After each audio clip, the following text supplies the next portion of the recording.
اب میں آپ کو ذرا اس جو انسانوں میں سے انسان دشمنی کا جن کا سب سے بڑا رول ہے، میں ان کی 2000 سالہ تاریخ کا آپ کے سامنے نقشہ رکھنا چاہتا ہوں۔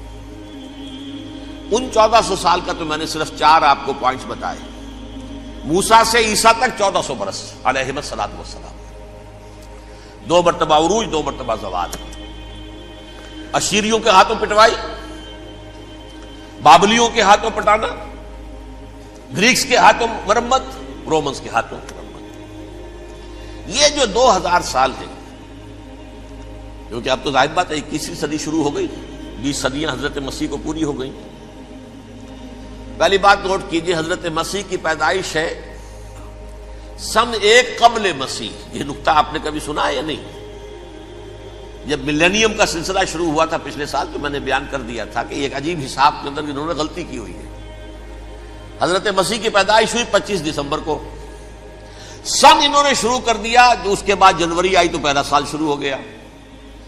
اگر جنوری سے پہلا سال شروع ہوا تو یہ 6 دن جو ہے تو اس کے پچھلے سال میں تھے، لہذا کہا جائے گا کہ Jesus Christ was born 1 year before Christ, BC۔ تو 1 قبل مسیح میں حضرت مسیح کی پیدائش ہوئی۔ یہ آخری اسرائیلی نبی اور رسول۔ یہودی علماء کی مخالفت، دشمنی، سولی پر چڑھوا دینا میں بیان کر چکا ہوں۔ سن 33 عیسوی میں، جبکہ حضرت مسیح کی عمر 33 برس تھی، اللہ تعالیٰ نے انہیں زندہ آسمان پر اٹھا لیا، لیکن یہودیوں نے اپنے خیال کے مطابق انہیں سولی پر چڑھوا دیا، ان کی موت واقع ہو گئی۔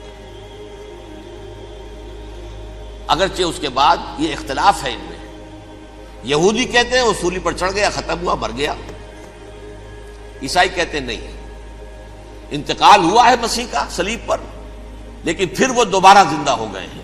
ان کی لاش ایک غار میں رکھ دی گئی تھی، وہاں ریزریکشن ہو گیا، ان کا باعث بعد الموت وہی ہو گیا، اور پھر انہیں اللہ نے زندہ آسمان پر اٹھا دیا۔ تو ہمارے اور عیسائیوں کے درمیان نوٹ کر لیجئے، یہ چیز مشترک ہے کہ حضرت مسیح آسمان پر زندہ اٹھائے گئے۔ فرق کیا ہے؟ وہ سمجھتے ہیں کہ سولی دیے گئے، سولی پر مرے، پھر زندہ ہوئے، پھر گئے۔ ہم سمجھتے ہیں کہ نہیں، وما صلبوہ وما قتلوہ، انہوں نے نہ صلیب دے سکے انہیں اور نہ انہیں قتل کر سکے، بل رفعہ اللہ الیہ، اللہ نے اٹھا لیا۔ پھر ہمارا اور یہ اس کا عیسائیوں کا ایک اور اتفاق ہے، سیکنڈ کمنگ آف جیسس، حضرت مسیح دوبارہ آئیں گے۔ یہ عیسائیوں کا بھی عقیدہ ہے اور ہمارا بھی۔ بہرحال تو جیسا کہ میں نے عرض کیا کہ اس وقت یہ عذاب استیصال، عذاب اکبر کے مستحق ہو چکے تھے، لیکن اللہ نے ان کی مدت دراز کی ہے، لیکن ان پر دنیاوی عذاب کا ایک کوڑا جو ہے اللہ تعالی کی طرف سے اسی وقت برسا۔ دنیاوی عذاب دنیا میں رہتے ہوئے ختم نہیں کیا۔ 37 برس بعد، حضرت مسیح کے رفع سماوی کے 37 برس بعد، سن 70 میں یہودیوں نے بغاوت کی رومیوں کے خلاف۔ رومی ٹائٹس جنرل تھا ایک، اس نے پھر جو حملہ کیا ہے، 1,33,000 یہودی ایک دن میں قتل کیا یروشلم میں، اور ہیکل سلیمانی گرا دیا۔ وہ ہیکل پہلے بھی گرا تھا، پہلے 1400 سال کے دوران میں بھی نبوکڈنیزر نے گرایا تھا، لیکن پھر اس کے 150 سال بعد انہوں نے دوبارہ بنا لیا تھا، اس لیے وہ اسے سیکنڈ ٹیمپل کہتے ہیں۔ پہلا ٹیمپل جو حضرت سلیمان نے بنایا تھا، نبوکڈنیزر نے گرا دیا 587 قبل مسیح میں، پھر دوبارہ انہوں نے 150 سال کے بعد بنا لیا۔ وہ اس تاریخ کا حصہ ہے، میں نے جس کے بارے میں آپ کو تفصیل نہیں بتائی۔ اس میں یہ ہوا سن 70 میں وہ گرا دیا گیا، وہ آج تک گرا پڑا ہوا ہے۔ نمبر 2، یہ کہہ دیا گیا کہ یہودیوں اس ارض فلسطین سے نکل جاؤ، تم یہاں نہیں رہ سکتے اب۔ لہذا جس کا جہاں سینگ سمایا چلا گیا، یورپ میں چلے گئے، ایشیا میں آ گئے، عرب میں آ گئے، یہ 3 قبیلے جو رات بھی میں نے عرض کیا تھا، بنو قینقاع، بنو نذیر اور بنو قریظہ، یہ وہاں سے آ کے مدینے میں آباد ہو گئے۔ جس کا جہاں سینگ سمایا، افریقہ میں، ہندوستان میں، جہاں چلے گئے، ڈایاسپورا اسے کہتے ہیں، وہ آپ نوٹ کر لیجیے اس لفظ کو، ڈایاسپورا، ہمارا دور انتشار، جبکہ ہمیں ہماری اصل سرزمین تو فلسطین ہے، حضرت ابراہیم کا مسکن، حضرت اسحاق حضرت یعقوب کا مسکن فلسطین، یہ ہے ہماری اصل جاگیر، یہ تو ہماری جدی پشتی جاگیر ہے، لیکن یہاں سے نکال دیے گئے سن 70 عیسوی میں، اور وہاں سے لے کے 1917 تک ان کا ڈایاسپورا جاری رہا۔ یہ دور انتشار ہے۔ اس دور انتشار کے اب چند حصے ہیں جس کو میں چاہتا ہوں کہ آپ علیحدہ علیحدہ سمجھ لیں۔ دور انتشار کا جو پہلا جو ہے تقریباً 300 برس، رومی حکمران تھے، وہ یہودیوں کے بھی دشمن تھے اور عیسائیوں کے بھی دشمن تھے۔ عیسائی اور یہودی ایک دوسرے کے بھی دشمن تھے، لیکن رومی سمجھتے تھے کہ یہ ایک ہی تھیلی کے چٹے بٹے ہیں۔ رومیوں کے نزدیک عیسائی بھی یہودیوں ہی کا ایک فرقہ تھے، کوئی علیحدہ مذہب تو تھا ہی نہیں۔ لہذا رومی جو ہیں رومنز، وہ ان دونوں کو ستاتے تھے، مارتے تھے، اور یہ آپس میں لڑتے تھے۔ یہودی عیسائیوں کو مارتے تھے، عیسائی یہودیوں کو مارتے تھے۔ یہ ہے 300 برس تک کی تاریخ۔ سن 300 عیسوی میں کیا ہوا؟ ایک معجزہ ہو گیا۔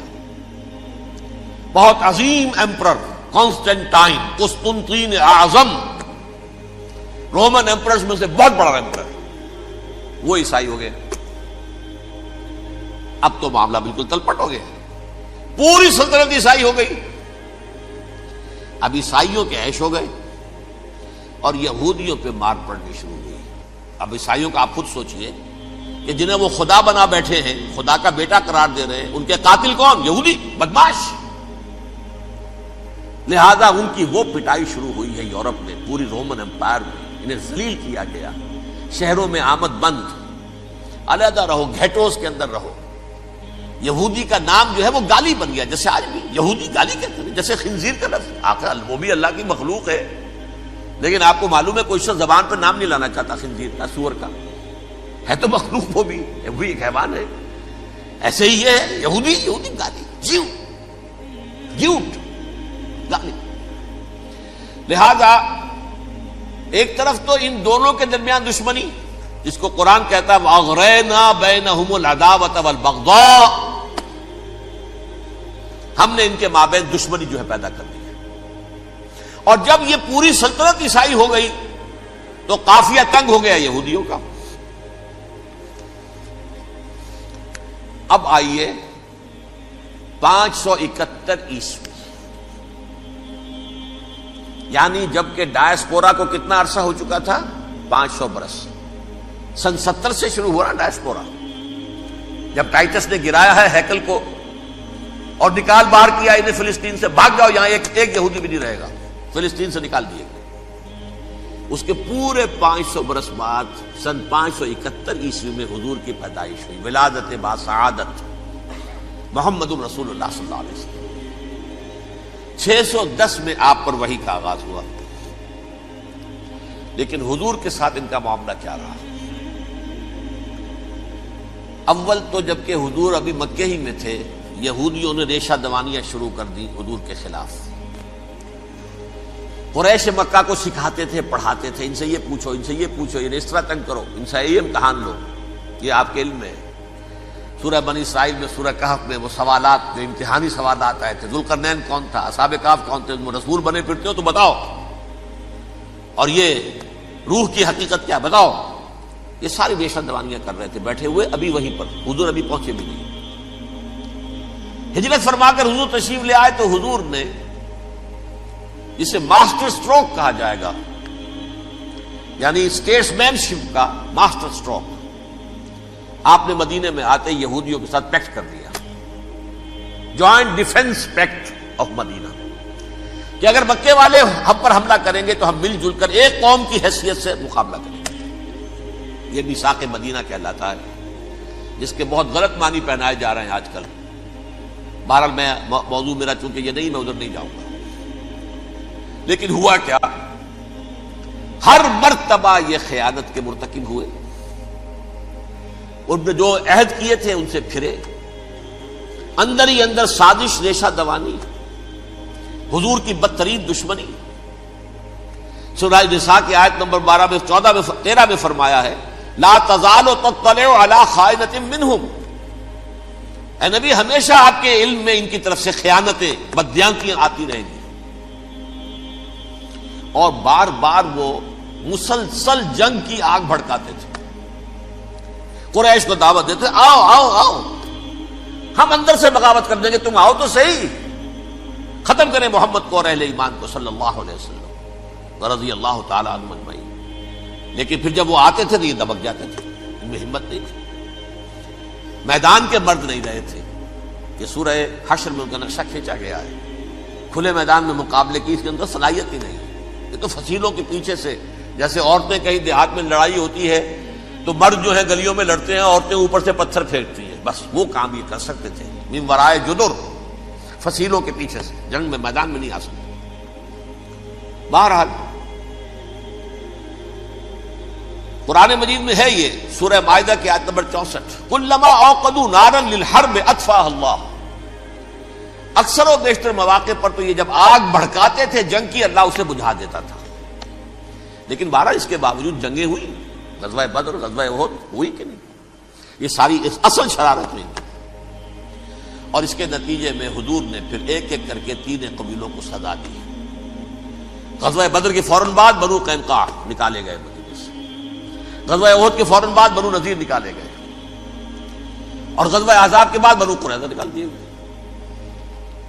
یہ تو میں نے آپ کے سامنے رکھ دیا صرف حضور کے زمانے میں ان کا کیا رویہ رہا. دشمن، رات بھی ہم نے وہ آیت پڑھی تھی، لَتَجِدَنَّ أَشَدَّ النَّاسِ عَدَاوَةً لِلَّذِينَ آمَنُوا الْيَهُودُ وَالَّذِينَ أَشْرَكُوا.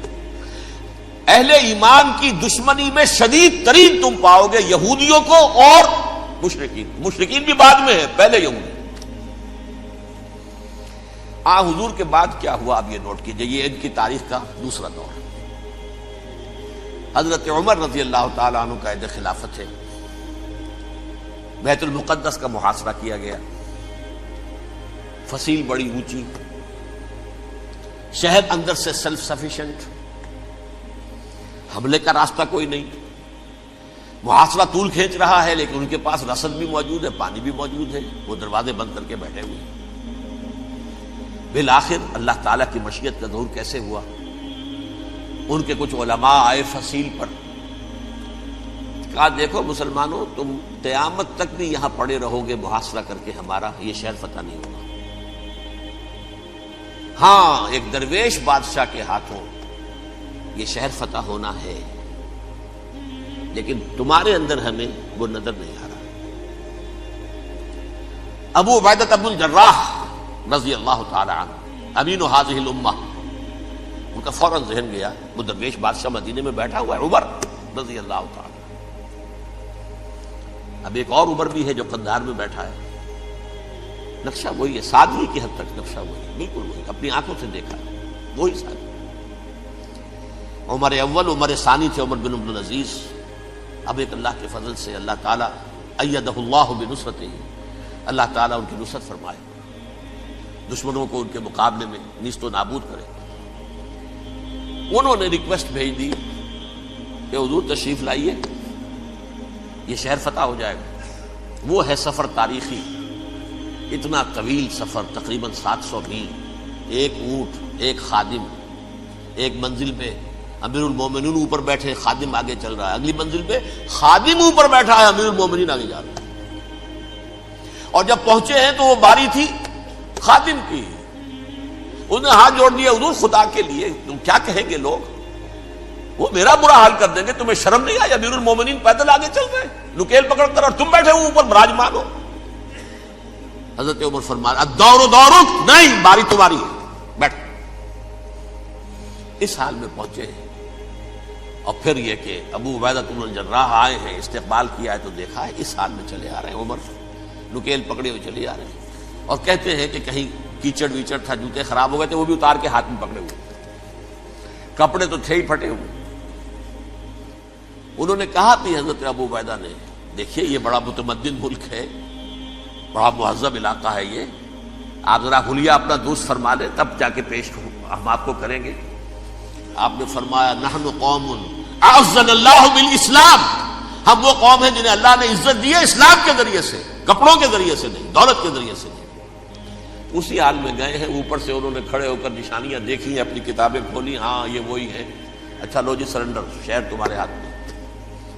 خون کا ایک قطرہ نہیں بہا اور بیت المقدس فتح ہو گیا۔ لیکن اس وقت حضرت عمر نے ایک نرمی یہ کی کہ یہودیوں کے لیے بھی اسے اوپن سٹی قرار دے دیا۔ یہ احسان عظیم حضرت عمر کا۔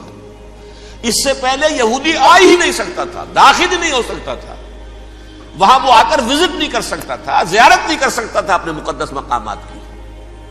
حضرت عمر نے یوں سمجھیے کہ تقریباً 550 برس کے بعد ان کے لیے راستہ کھولا ہے کہ ہاں تم آ سکتے ہو، زیارت کر سکتے ہو۔ لیکن یہ عیسائیوں نے لکھوایا معاہدے کے اندر، انہیں یہاں آپ آباد ہونے کی اجازت نہیں دیں گے، لیکن کم وزٹ دی پلیسز، دیکھیں زیارتیں کریں اور جائیں۔ یہ معاہدہ حضرت عمر کا ہے رضی اللہ تعالیٰ، جو پھر خلافت راشدہ کے بعد بنو امیہ نے بھی اس کو آرڈر کیا، بنو عباس نے کیا۔ پھر جو ہمارے یہ ترکوں میں اندر خلافت آئی تو ترک خلفاء نے بھی اس معاہدے کی پوری پابندی کی۔ فلسطین میں آ سکتے ہیں یہودی، صرف زائرین کی حیثیت سے، وہاں آباد نہیں ہو سکتے۔ اب آئیے اگلا دور آیا حضرت عثمان کا دور خلافت۔ یہ ہے وہ وقت کہ اب یہود نے امت مسلمہ کی پیٹھ میں چھرا گھونپا۔ وہ کیسے؟ ایک یہودی عبداللہ ابن سبا اسلام کا لبادہ اوڑھ کر آ گیا،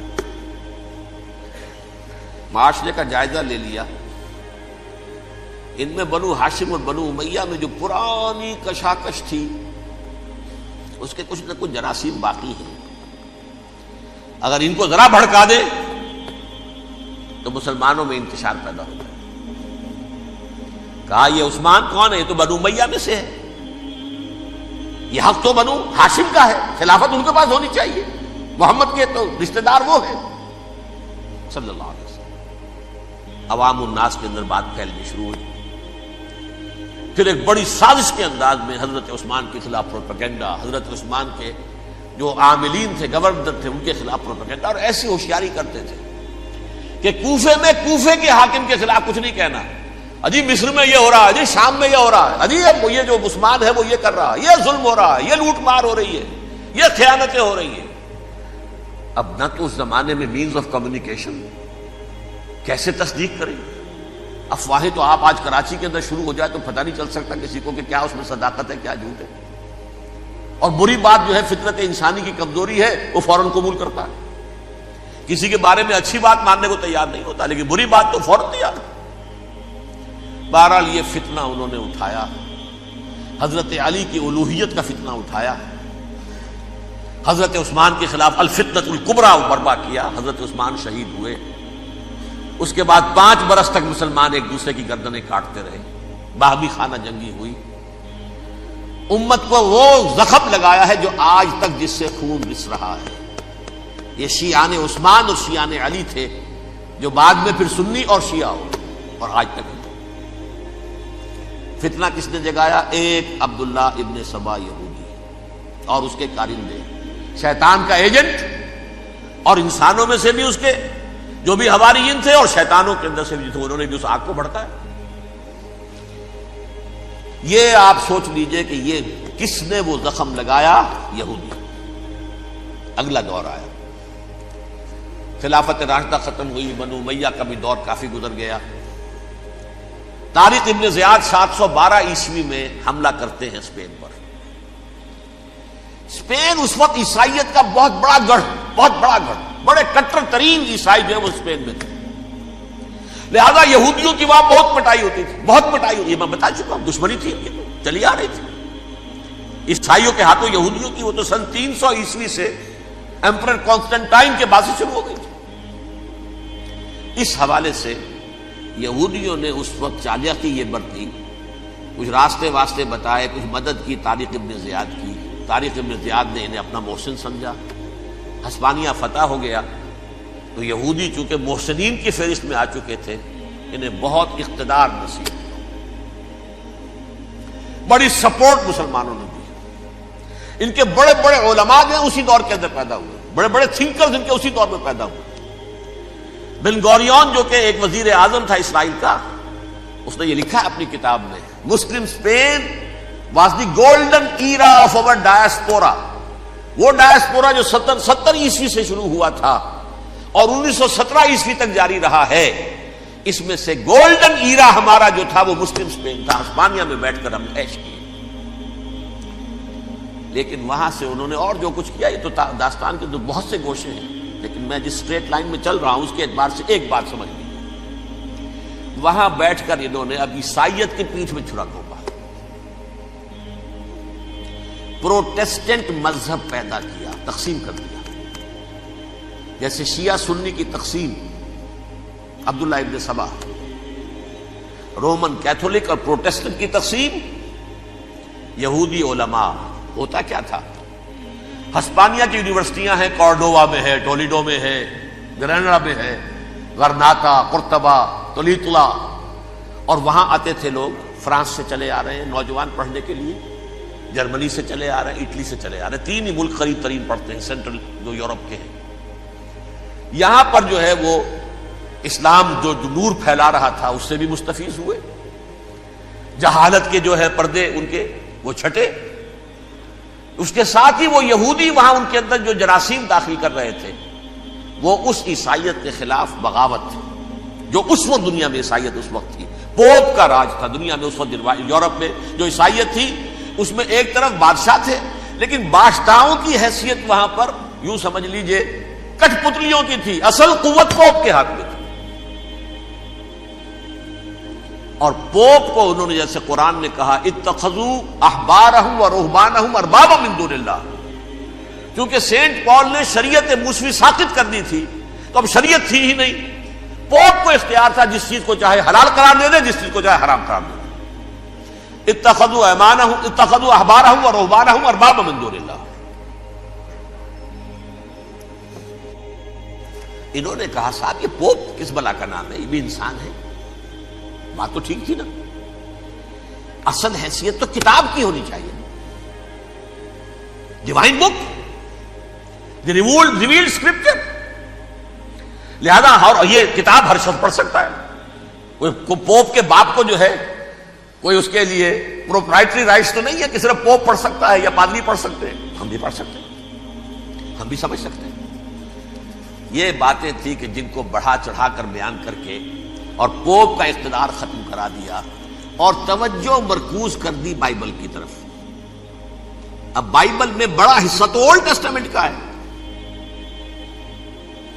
نتیجہ کیا ہوا؟